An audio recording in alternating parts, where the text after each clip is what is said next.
Are you afraid to heed the first whispers of desire? Or does that voice fill you with an indescribable excitement?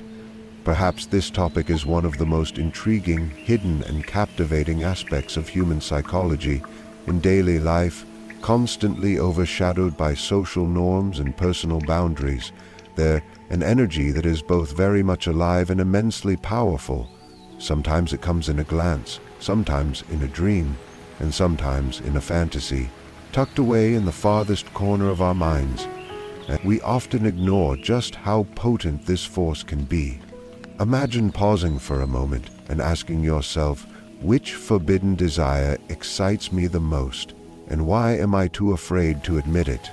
It may seem like a simple question, but it's actually a in-hegin to opening a dark door.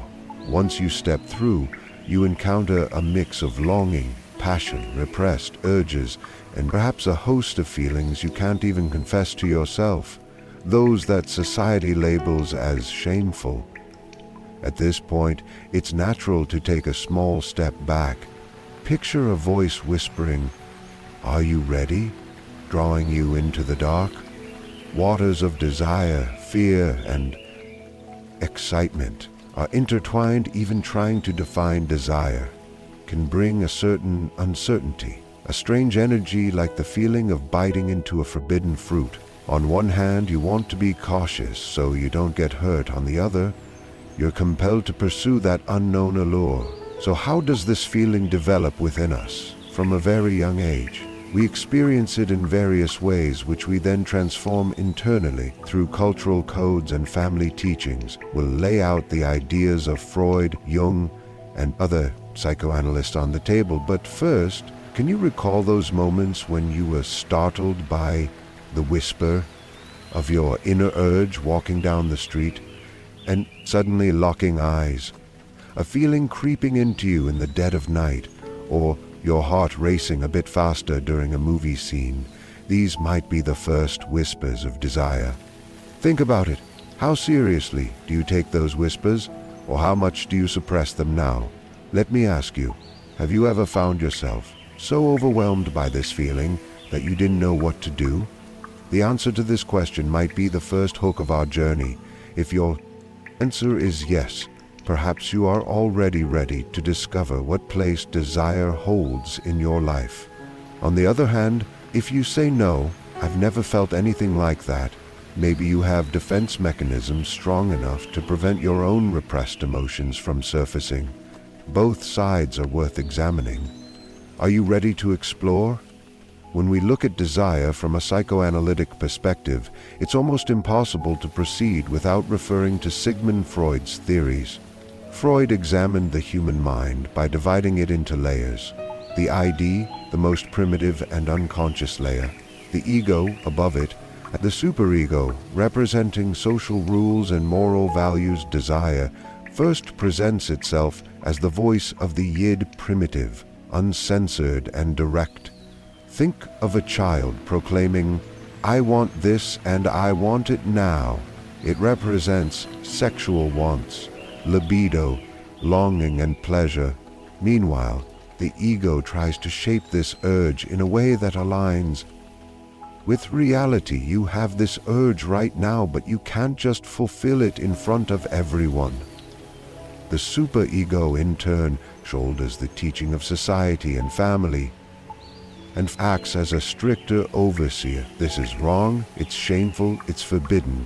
These three structures are in constant conflict within us. When the ID surges forward with desire, the ego says, "Wait a minute, check your surroundings," while the superego sharply counters with, "Never." This conflict happens to all of us, often without our even realizing it, perhaps hundreds of times a day.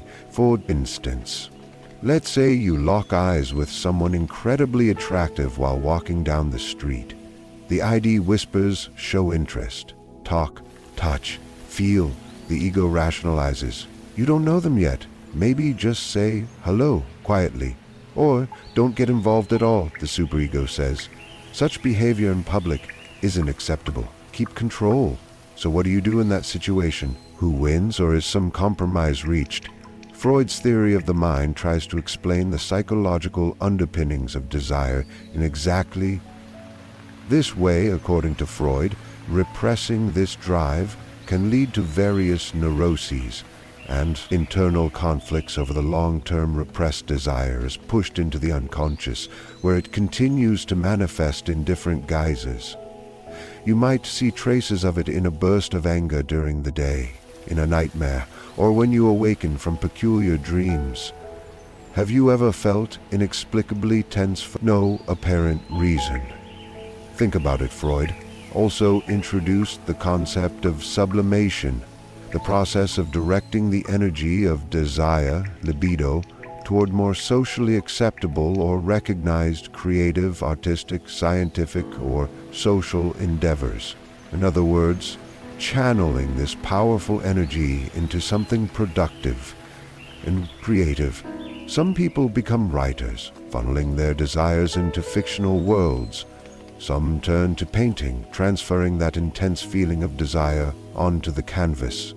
Others are musicians, weaving the vibrations of their passion into their compositions. Maybe you too have felt this energy from time to time and poured it into various creative processes. Have you ever tried converting your desire into an artistic or constructive activity?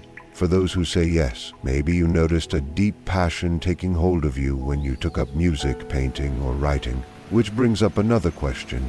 Do you allow your desire to be repressed, or do you seek ways to transform it? Carl Jung took the psychoanalytic tradition to another level after Freud. Jung emphasized that desire is not purely a biological impulse, but is also closely related to the archetypal elements that make up our inner wholeness. According to Jung, there are universal symbols and archetypes in our collective unconscious that affect us all. One of these is the shadow archetype. The shadow houses the parts of our conscious identity that we reject, suppress, or refuse to acknowledge. Desire often becomes a critical component of the shadow, as social, religious, and moral norms, particularly those concerning sexual urges, are frequently restricted. Thus, desire hides within the shadow, becoming a significant gateway in our journey to confront it. Another important Yen concept is Thea and Animus. The anima is the unconscious feminine side in a man, and the animus is the unconscious masculine side in a woman.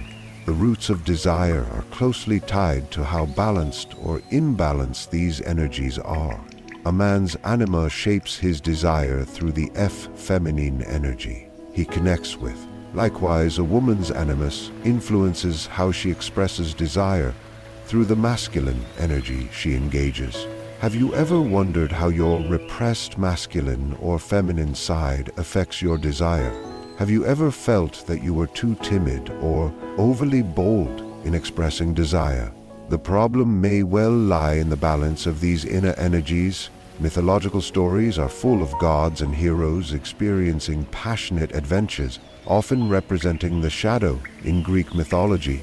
For example, the tale of Eros and Psyche demonstrates how longing and the soul's psyche can be intertwined with challenges that must be overcome. Challenges relating to our own internal shadows. When Psyche dares to see Eros, she initiates a journey of true love and self-discovery.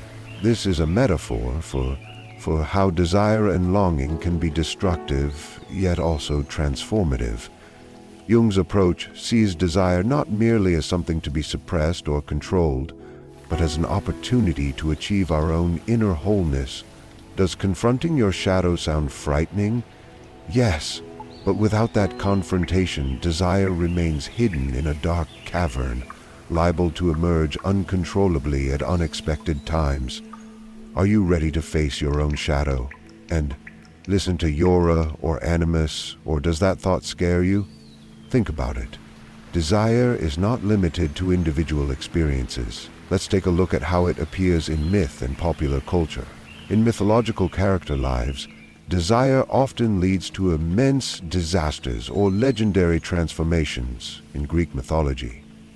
Zeus is famous for his countless liaisons and passionate escapades, sometimes with mortals, sometimes with goddesses, and sometimes with the mythical creatures of the legendary world. Each of his relationships begins with a burst of passion, but the outcomes, the influence of uncontrolled desire on the fate of entire pantheons is evident in mythology. Here we witness desire's destructive power, as well as its capacity for creation. Many demigods originated from Zeus's various relationships. Consider how uncontrolled yearning can lead to chaos for both yourself and those around you. In cinema, examples abound. In Fatal Attraction, the intense connection between the characters leads them to an irreversible point. A fleeting moment of longing, a glance, or a suggestive interaction can drastically alter lives. Similarly, in Black Swan, Nina's repressed emotions, particularly her unacknowledged carnal vigor, propel her to the pinnacle of her art, but also contribute to her psychological breakdown. Yearning serves as a source of extraordinary performance and creativity, yet carries the potential to push someone to the brink of imbalance. Have you ever pondered the potential consequences of such intense passion? Certain film scenes depicting sexuality transcend mere eroticism, reflecting the turmoil within the characters' inner worlds. In Eyes Wide Shut, for example, desire is portrayed as a force concealed behind secret masks, dark rooms, and rituals. The audience, along with the characters, enters a labyrinth, a metaphorical representation of repressed yearnings, fears, and social facades. Have you ever longed for something intensely, yet feared to admit it, even to yourself? Have you ever questioned whether similar themes resonate in your own life? Perhaps the reflections of yearning in your imagination invite you to pause and reflect. Ignoring the darker aspects of yearning is a significant delusion, especially when it has been repressed for an extended period. It can become a dormant volcano, poised to erupt. Yearning that lacks expression in daily life and is consistently suppressed manifests in unexpected ways, leading to various psychological issues. Freud termed this repressed sexuality, linking it to neurotic symptoms. When an individual repeatedly suppresses their yearnings, they may experience persistent inner restlessness, anger, anxiety, or even depression. Family and cultural codes significantly influence this. If you are raised in an environment where sexuality is strictly taboo, you naturally label the feeling of yearning as shameful or sinful. This can become deeply ingrained in the unconscious, making it difficult to acknowledge your own yearnings and physical needs, even in adulthood. You might appear cold, distant, or uneasy in relationships, or you might swing to the opposite extreme, embracing complete liberation, only to fear losing control. Have you considered your family's perspective on yearning? Are you aware of how that perspective influences you currently? Guilt and shame represent another dark facet. An individual experiencing yearning might think, "I am a bad person. I cannot fit into society." This feeling is prevalent in environments with rigid social and carnal norms and traditional moral values.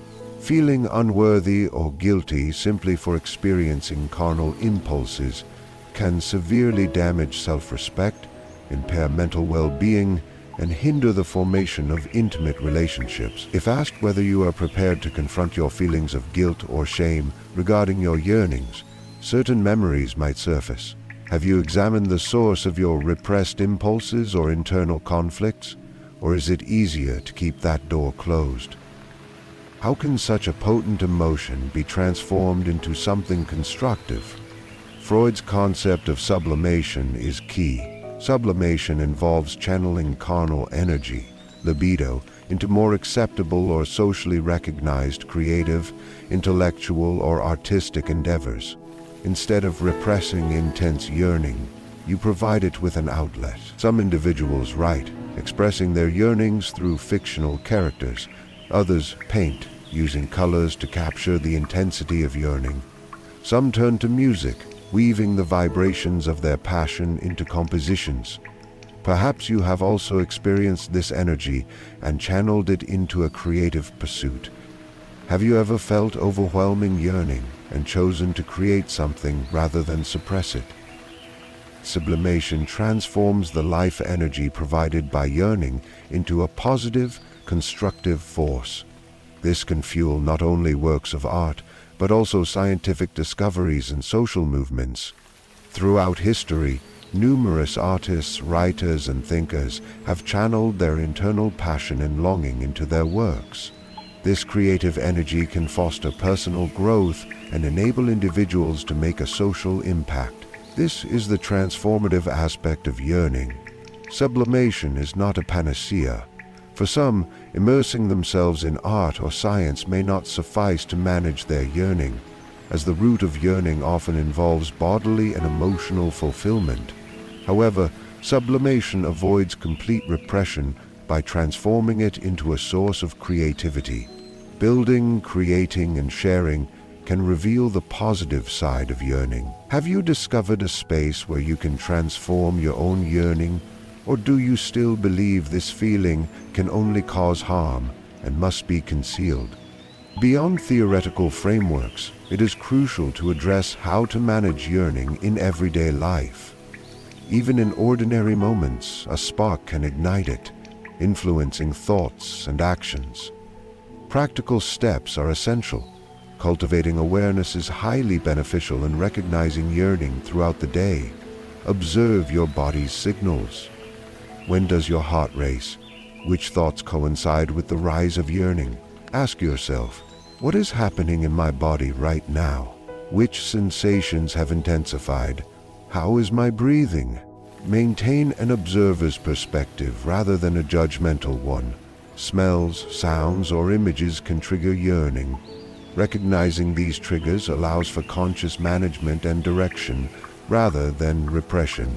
For example, a particular music style might evoke a strong emotional response, or a film scene, its colors, setting. What are your triggers?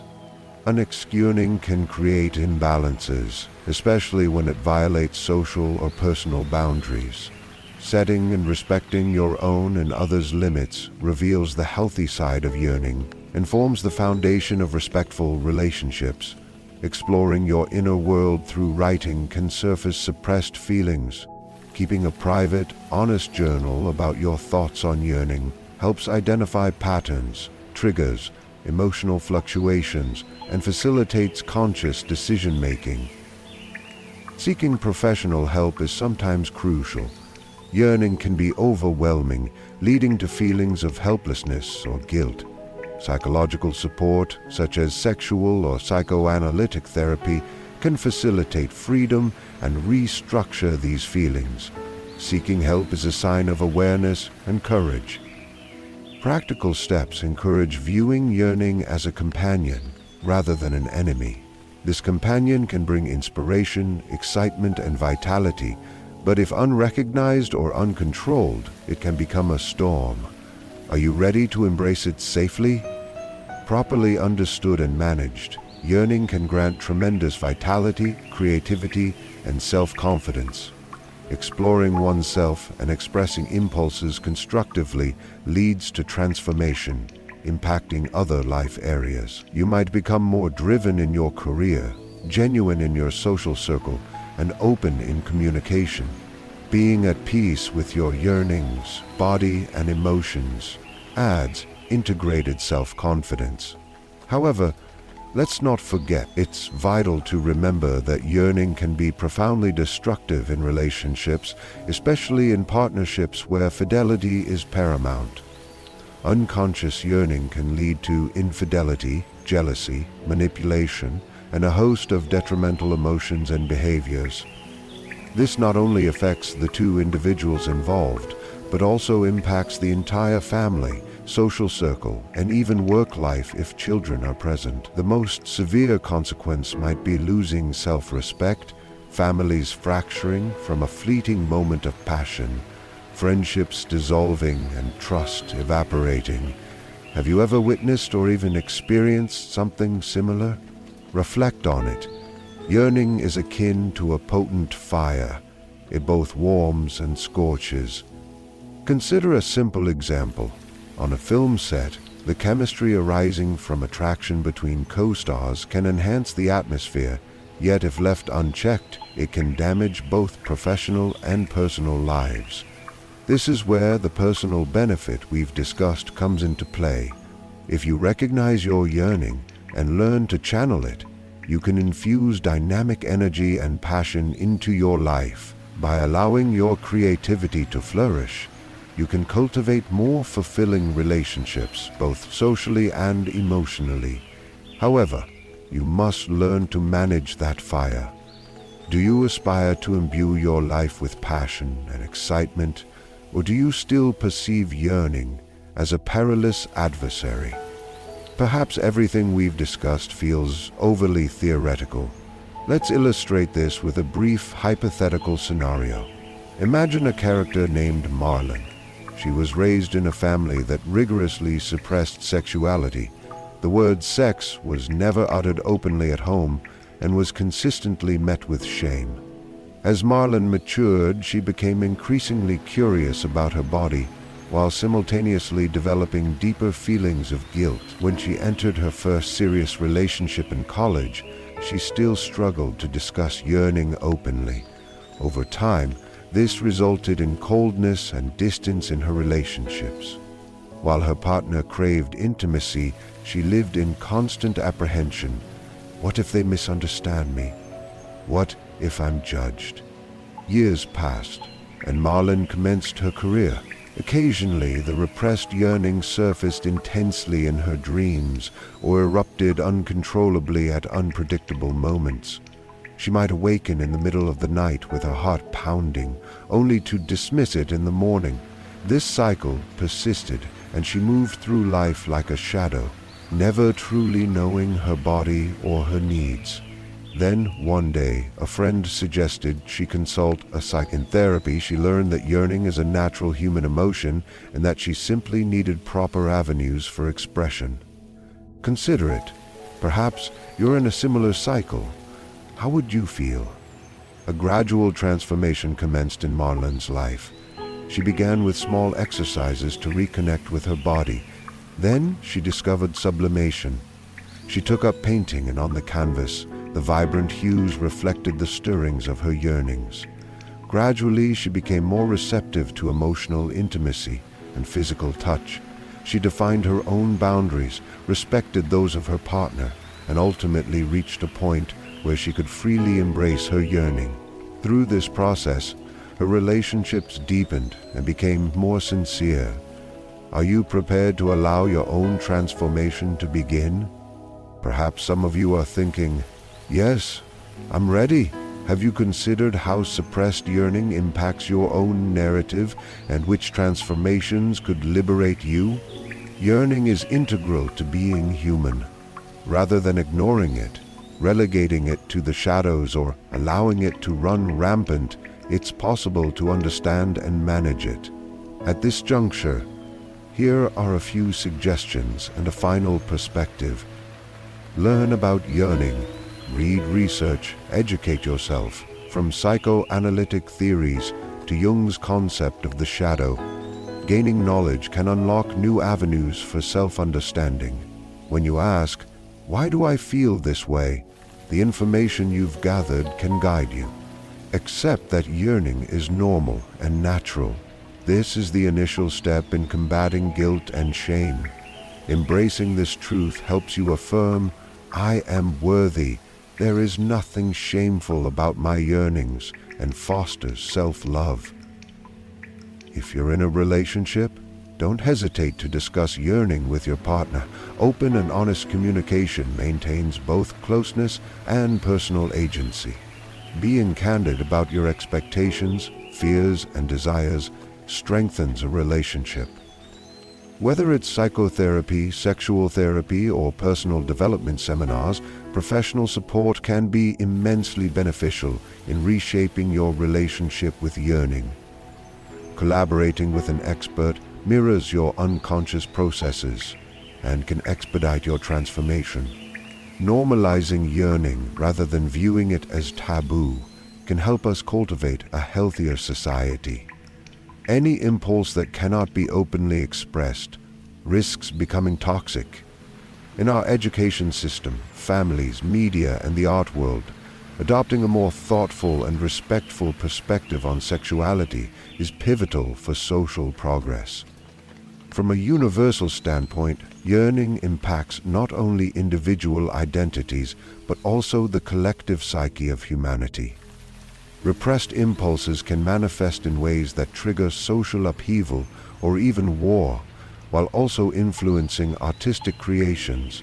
If we can channel this energy positively, humanity could build a more creative, productive, and peaceful world. Finally, I have some questions for you, ones that can ignite a genuine inner journey. Have you ever publicly defended your own yearning? Have you ever felt guilty for experiencing something entirely natural? Reflect on it. What are you waiting for to commence your own transformation? Making peace with yearning, accepting it, and integrating it is not merely a personal gain. It also lightens the collective unconscious for humanity as a whole. When you cease blaming your desires and begin striving to understand them, you contribute to a broader collective transformation. This process could unlock new possibilities for you. A more passionate life, more authentic relationships, and a deeper sense of self. Final hook. After viewing this video, will you summon the courage to delve deeper into your inner world? Or will you close the door again and resume where you left off? Yes, dear viewers, we have explored the topic of yearning through a psychoanalytic journey, guided by Freud and Jung, spanning everything from mythology to film. Where you situate your own narrative within these stories is your prerogative. Our primary objective has been to transition you from passive observers to active thinkers and explorers. If this journey has resonated with you, please share your thoughts in the comments by responding to the questions we've posed throughout this text, expressing yourself, and perhaps sharing examples from your own life. You might be taking the initial step toward a pivotal turning point. Are you prepared to take action? If you appreciate this video, you can support us by clicking the like button. Additionally, by subscribing and enabling notifications, you'll help ensure we can continue producing content like this. Remember, yearning is a fire concealed within you, and it's entirely within your control whether to extinguish or stoke it. But don't forget, it can also be your guide. I invite you to reflect, question yourself, and most importantly, transform. Thank you, and see you in the next video. After this video, will you dare to listen for the next whisper of yearning?